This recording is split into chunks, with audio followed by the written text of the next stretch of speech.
സംരംഗത്തതൊന്നു spicy Korean noodles. അങ്ങനെ നമ്മൾ കേരളയിൽ നിന്ന് കൊറിയനിലോട്ട് എത്തിയിരിക്കുകയാണ്. അപ്പോൾ ഞാൻ ഈ വെള്ളമൊക്കെ തിളപ്പിക്കാൻ വെച്ചിട്ടുണ്ട്. ഇനി നമുക്ക് ആ നൂഡിൽസൊക്കെ ഒന്ന് പൊട്ടിച്ച് എന്തൊക്കെ ഉണ്ടെന്ന് നമുക്ക് നോക്കാം. ഇതിൽ ഞാൻ ആദ്യം തന്നെ കണ്ടത് നൂഡിൽസും പിന്നെ നമ്മുടെ സീസണിങ്ങും പിന്നെ അതിൻ്റെ മസാലയും ഉണ്ടായിരുന്നു കേട്ടോ. ഈ സീസണിങ്ങും മസാലയും ഒട്ടിച്ച് വന്നേക്കണത്. അപ്പോൾ ഞാനതൊക്കെ ഒന്ന് മുറിച്ച് കൊടുത്തു. എന്നിട്ട് ഞാൻ ഈ തിളയ്ക്കണ വെള്ളത്തിലോട്ട് നമ്മുടെ നൂഡിൽസ് ടപ്പ എന്നും പറഞ്ഞ് പൊട്ടിച്ചിട്ട് കൊടുത്തിട്ട് ഒന്ന് ഇളക്കി നോക്കി. അപ്പോഴാണ് എനിക്ക് മനസ്സിലായത് വെള്ളം കുറവാണ്. അപ്പോൾ ഞാൻ വെള്ളം കുറച്ചുകൊണ്ട് ഇട്ട് കൊടുത്തിട്ട് ഒന്നും കൂടി ഇളക്കിയിട്ട് അത് അടച്ച് വെച്ച് നമ്മൾ സിമ്മിൽ വെച്ച് വേവിച്ചെടുക്കാൻ പോവുകയാണ്. അങ്ങനെ നന്നായിട്ട് വെന്ത് വന്നിട്ടുണ്ട് കേട്ടോ.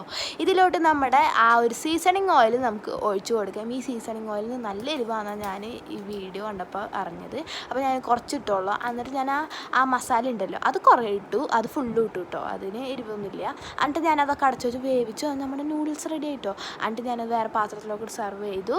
എന്നിട്ട് ഞാനത് കഴിക്കുകയാണ്. ഇതിന് നല്ല എരിവുണ്ടായി. പിന്നെ ഗാർലിക്കിൻ്റെ ടേസ്റ്റാണ് നിൽക്കുന്നത് മുന്നിൽ. അപ്പം അതിൻ്റെ നൂഡിൽസിനോടൊപ്പം ബായ്.